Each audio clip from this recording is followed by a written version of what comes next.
Hey Eurovision fans, it's Tom coming to you from Dublin and back for another Eurovision reaction video. Today I'm going to be reacting to Dansk Melodi Grand Prix, that's Denmark's national final. So, let's kiki. As always, you can use the pocket support if you want to skip to one of the particular 8 songs that I'm going to be reviewing today. So I think we've had a very good national final season so far. I've got loads of songs I've already downloaded, but I want a couple more. So hopefully I can come out of this today with 1 or 2 more downloads. Denmark, I feel, has been like really off everybody's radar for quite a while now. I think the last time they really made an impact in Eurovision was, I can't remember. It's been a while that they've been like a big talking point. I've seen there's been a little bit of controversy this year. Talks about one person possibly being disqualified, but I haven't really talked to anyone. I haven't really seen anybody going like wild about any of the songs. Who knows? Maybe I might find a gem among the rough. In terms of songwriters, let's see if we recognize anyone. Yes, I recognize Joy Deb from Maya's song, so we'll keep that in mind when we see her. Joy Deb is a very good songwriter, usually writes with Linie Deb. Okay, first up we got Frederik Leopold, that's a very Austrian name, and the song is called Stuck on You. Oh, isn't that already the name of a very famous pop band? Oh no, that's Lost on You. Never mind. No music videos, I don't think. A little bit sad that they don't have music videos released by now. It's getting very dark here. Bloody hell, it just got really cloudy all of a sudden. It's still only 4 o'clock. This is Frederik Leopold, One on My Secret Band. Okay. Oh god, it's so dark, isn't it? I think I need to plug in my light. Okay, we're going for a retro feel. It's making me think of Melfest a little bit. Okay, this sounds pretty okay produced. Okay, it feels like an adequate build-up. I do feel like it's going to land the course. God, it's so dark. I'm going to turn on a light after this song. No, not enough is happening for me in the chorus. I can see why they've sacrificed in the first position, because it's kind of upbeat. It feels like the start of a party, but definitely not the soul or like core part of the party. It feels like maybe in the opening credits of a film or something. It's just got that like background music of a TV show or something. It just doesn't really feel like center stage or the main focus. Yeah, it's not giving me anything new. But it's fine, I think it's an adequate opener. Presumably now he's going to be coming out with some dance moves, maybe he can elevate a little bit with that. He's going to have to do a lot of work now to make this. I like these little vocal ad-libs he's got in the chorus, those are pretty. God, it's gotten so dark, it looks like I'm in a cave or something now. Oh no, oh I hate the stop clap. I can fix the lights actually instead of listening to this. I'm not checking out, I'm still listening to it, but it just doesn't take very much attention. Okay, that's better. Better lighting. Ugh. See the things they make the lights on my glasses a little bit annoying. Let me put it more on the side. Okay, look, that was fine. It was for background music. It was good background music while I was sorting problems out with my lighting. How do I make it so that you can't... This light is in my glasses. Okay, I've got light now. Sorry, I can't get rid of this thing. My glasses are really annoying, but I don't want to put my contact lenses in because... I just don't want to. Okay, that was fine, inoffensive, bland. First draw, you never expect the song that's drawn first to win, so I would never expect them to have their big hitter then. Decent opener. Next up we've got Eyjaa singing I Was Gonna Marry Him. That's an interesting title. Okay, cool. I feel like we're gonna get a story with this. Again, it's a shame we don't have a music video. We're getting 2 girls who look very dreamy and ethereal, living their best lives, gonna have a gender reveal. Eyjaa, One on My Secret Band. Okay, opening notes are a little bit... Actually, I suppose I can't take my glass off because I don't need to read any lyrics. It's reminded me a little bit of Estonia last year. Oh, this is a little bit unusual now. It feels like they're telling like a story. It feels like a fable song. Yes, I'm into this concept of kind of like having a bit more depth lyrically. And it's making me curious for everything they're saying. Okay, unusual to have a song with that title with 2 girls.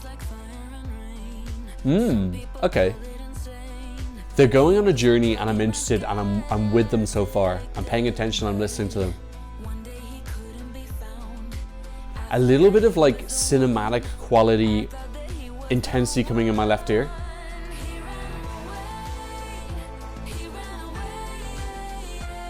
Yeah. A bit more melody coming in now. I feel like the mood was definitely there. The melody with that piano notes going down adds a little bit extra. It's definitely got that slight Western feel. It's not as Western as Estonia last year. It is unusual though in what it is. These two girls singing about presumably being dumped by different men. Yeah, it's just an interesting song. It's got something to latch onto. It's very understated. It's not going for a big wow moment at any point. It's got a smoothness to it. Okay, a little bit of a key change there just to contradict me. Yeah, it's very nice. I definitely think that piano is elevating it a bit for me. I don't know if it's elevating it past good. Okay, some nice ad-libs at the end now.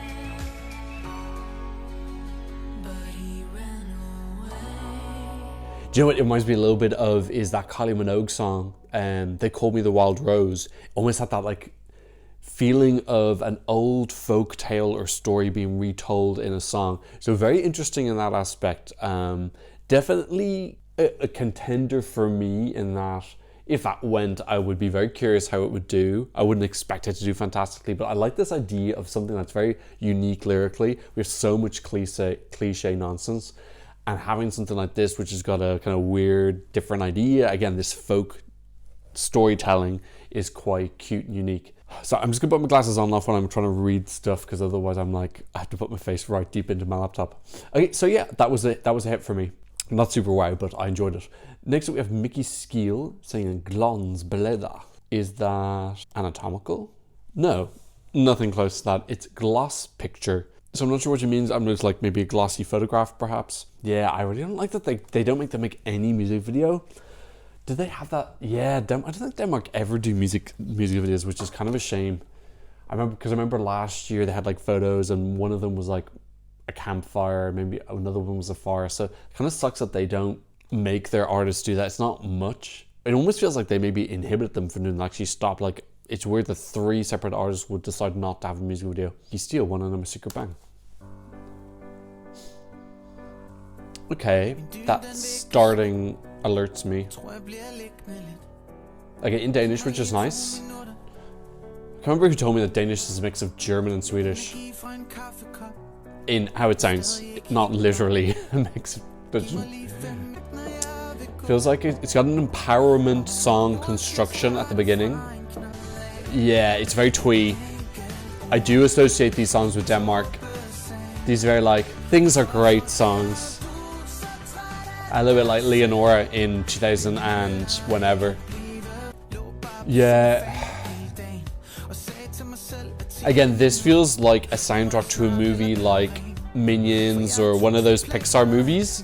Kind of like the opening 2 minutes when a kid is walking home from school. Like the main character is being introduced, they're walking from school, and they're interacting with a shopkeeper, and it's sunny, and you know what I mean? Just background music, but in Danish. Yeah, let's be honest, nobody goes to Dansk Melodi Grand Prix expecting their socks to be blown off. So you go into Dansk Melodi with a slight expectation there's going to be something like this. This is highly unoffensive. I'm offended by how inoffensive this is. Like, it's got a pleasantness to it. I'm not saying it's unpleasant, but it's just very, very bland.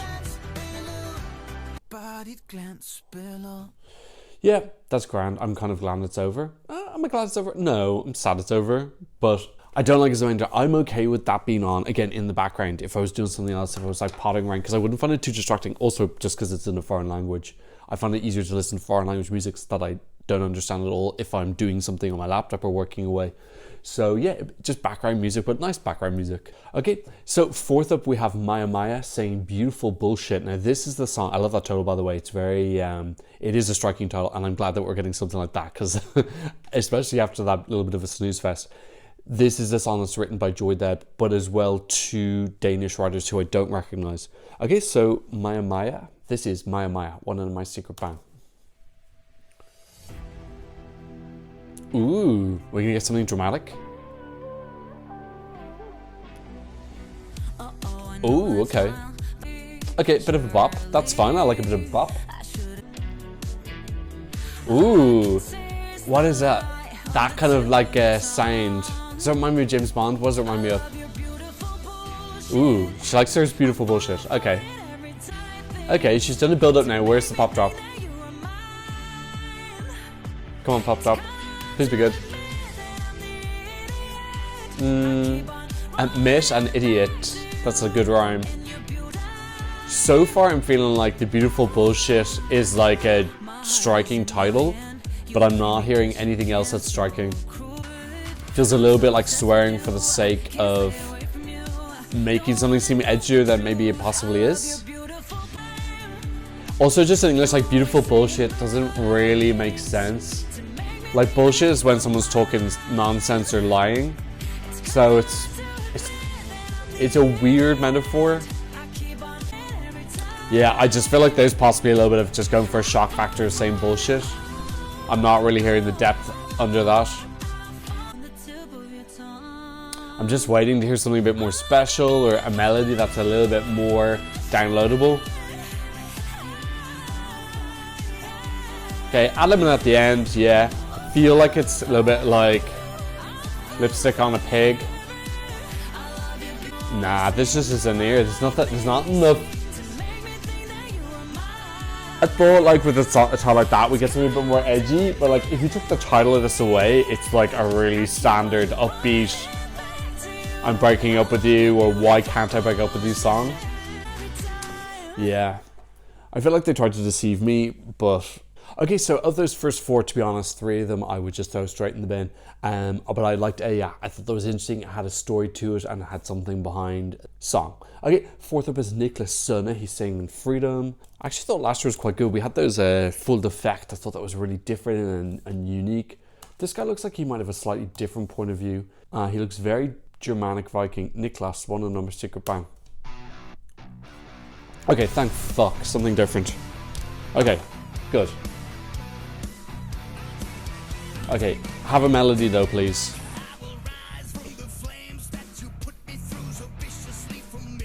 Do you know who just reminds me a little bit? Ralph Gillingham, Bed on Fire. That was a great song in Melody Festival. Yeah, it's fine. I don't know. Is there something in like melody there? Not massively. I'd still take this over the three other super bland ones. God, I can't remember the other three at all. I just remember they were all background music. Yeah, I feel like this is more just standing out for the simple fact that it's a rock song as opposed to being like a really good song. It's fine, it's well composed, but I'm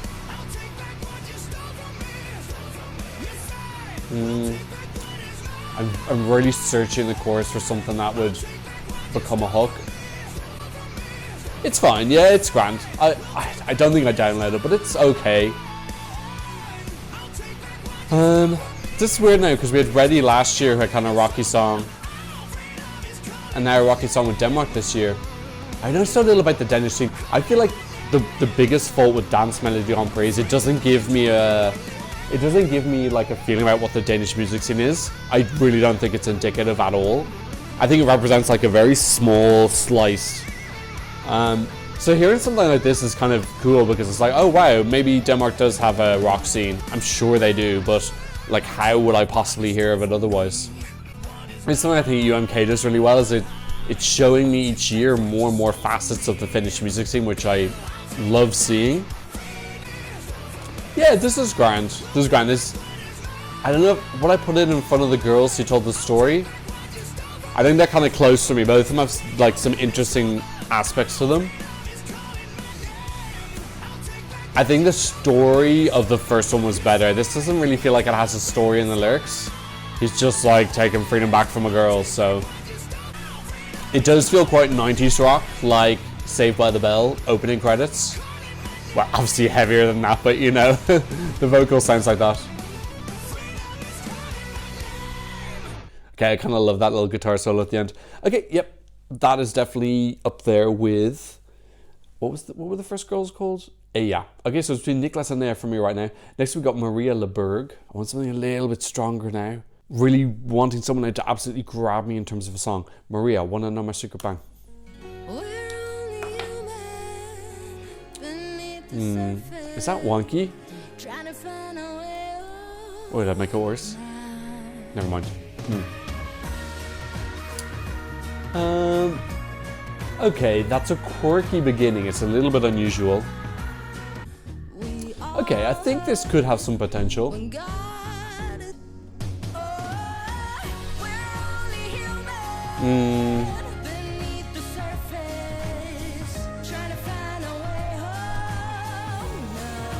No, she lost me. I think she lost me there at some point.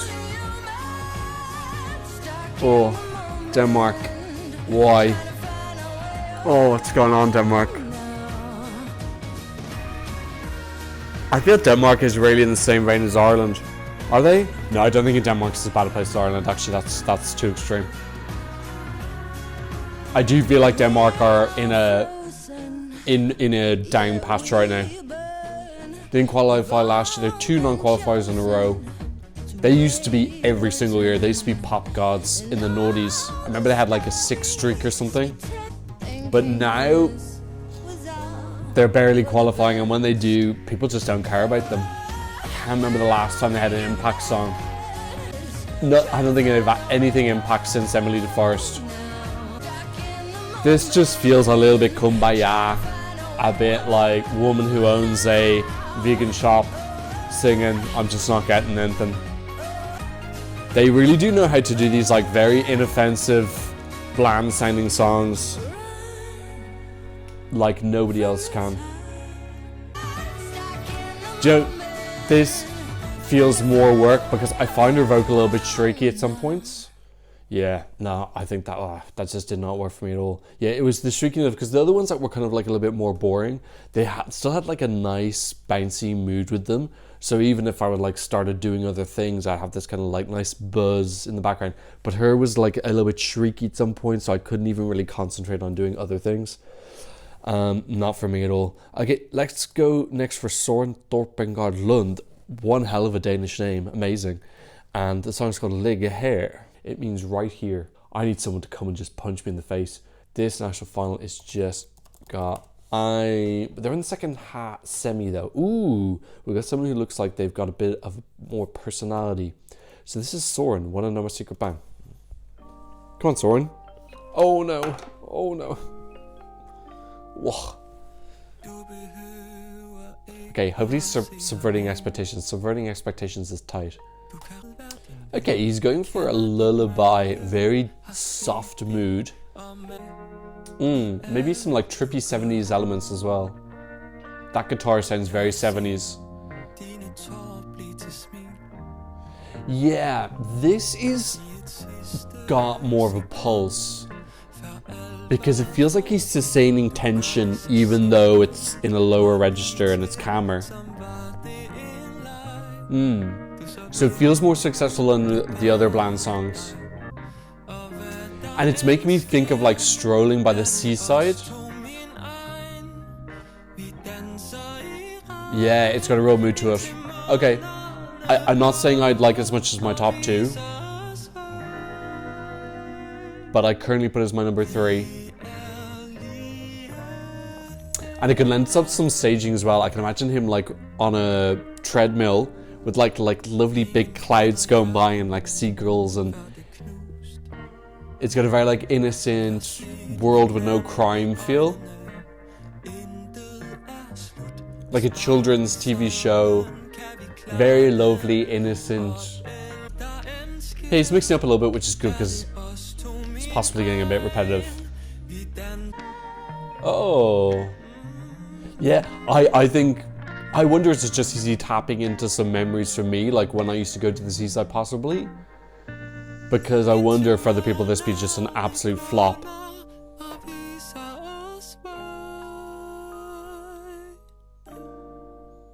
So it's interesting because I obviously didn't understand who was singing about it at all, but if I had to guess what that was about, I would imagine, for me it evoked walking down a pier as a child, playing with a balloon on like a soft spring day.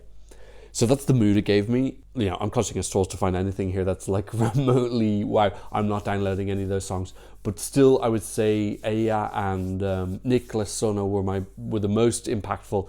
I'm more concerned that Eyjaa's been put so low down the list, second in the draw order. And then we've got one song left. It's Reiley saying Breaking My Heart. I have seen some controversy about him on Twitter. Now, when I see stuff on Twitter about national finals I haven't reviewed yet, I scroll past it. But it was hard not to see that some people were talking about how he could get qualified or disqualified for plagiarism or something. And then also some people were, maybe it wasn't plagiarism, maybe it's what they were saying, he was an industry plant. I don't know, I don't really care. I'm only going to care if I like the song. So traverse that barrier first. Oh, now he's got a music video. Should I watch the music video or not? Do you know what? If he's actually arsed to make a music video, I'm going to watch it, because if the others weren't arsed, that's their problem. Sorry, but like nowadays, anyone can make a video on your phone. It's just, I just don't think there's an excuse. Okay, Reiley, one on number 6 bang. Plus also, ooh. Oh, this is way more interesting. Oh, it's more grabbing, it's more instant as well. Oh, he looks like he knows what he's doing as well. He looks like one of those kids on TikTok who know like how to go viral. Pretty simple music video, like he's just in a white box, a box they painted. Okay, come on, give me a good chorus. That sounds like it's vocoding now, so not sure what he's gonna do live. Ooh, we're going green now. He's got a slight androgynous feel to him. The hair is definitely androgynous. He looks like he's got a strong style. Ooh, I like the pink and the black, that's cool. Oh, I really like that color palette. A little bit of wee blogs. Yeah, he looks comfortable in front of the camera. I feel like he's gonna know what he's doing, which is such a big part. We've seen in this national final season so far how vital it is you know how to perform. The song is, the chorus isn't doing it for me. Yeah, the start really got me, and then the verses were okay, and the chorus just feels kind of flat and a bit empty.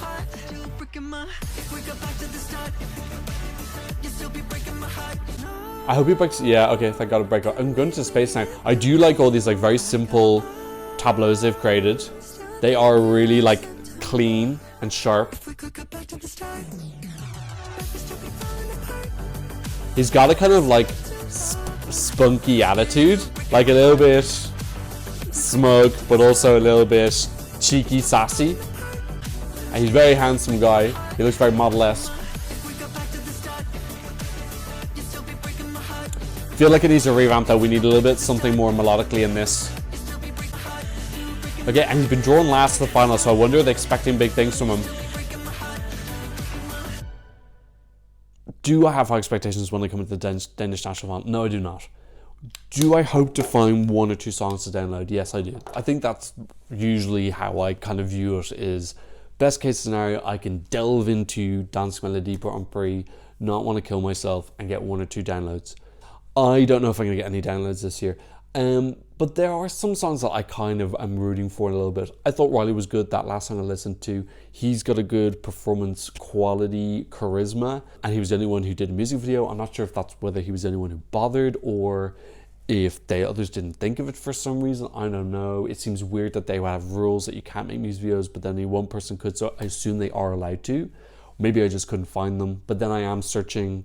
If I'm searching the artist and the song title, it should be the first thing that comes up. So the other ones that stuck out, I thought the second song, Eyjaa, had a nice story and had a little bit of fable quality to it. Søren as well, that had a nostalgia feel. I think that was very much a me thing, and I still don't want to download it. I just felt it was easier to sit through because it had that nostalgicness to it. So look, there's nothing really wow here. I think I'm just going to leave it those 4. I've said 4 and I've picked out 4. Those other 4 for me are just complete and utter no-hopers. Like, I could barely remember the rest of them.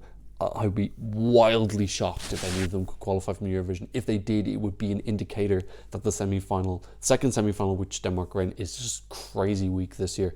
Yeah, of those 4, the draw order implies to me that Dansk Melodi are expecting that Reiley can go through. Maybe he's got a big following online or something. I don't know. I don't really care who wins, to be honest. we'll be watching probably and seeing who does the best performance and who comes alive the most. Would love a revamp, but Denmark never do a revamp, so that's a crazy expectation.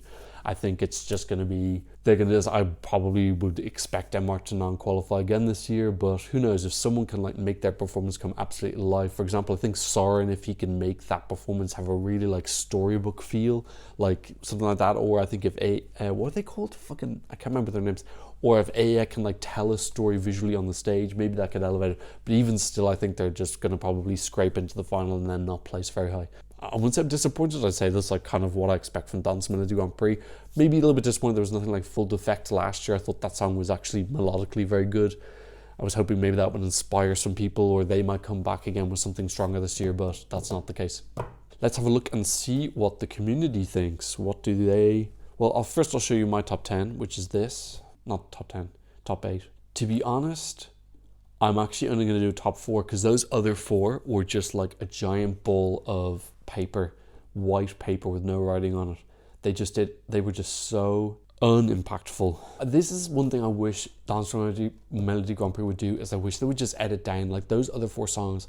I can't see anybody saying like, oh wow, I love this. And you know, to be honest, you could have a song about anything and you'd have someone who's a fan of it in Eurovision, but like a quantity of people, like more than 5 people, I think they should just edit down and make the final. If you haven't got good songs, just make the national final smaller. So look at the community. Okay, so the community disagrees with me on Maia. They thought the Beautiful Bullshit was beautiful. They put her 3rd. They didn't like the Søren song. Now, I did readily admit I thought that might just be a me thing, and they put him 6th. But they liked the Rocky song. They put that 4th. In 2nd was Reiley, and in 1st with Eyjaa. Okay, so pretty similar takeaways from that. I think just swap Søren and mine, you've pretty much got the exact same thing that I've got. So I think there's pretty much an agreement. Okay, so that's what I thought about Dansk Melodi Grand Prix. All 8 songs. Let me know what you think in the comment section down below. Don't forget to give me a thumbs up. And thanks so much for watching. I'll see you in another reaction video very soon. Goodbye.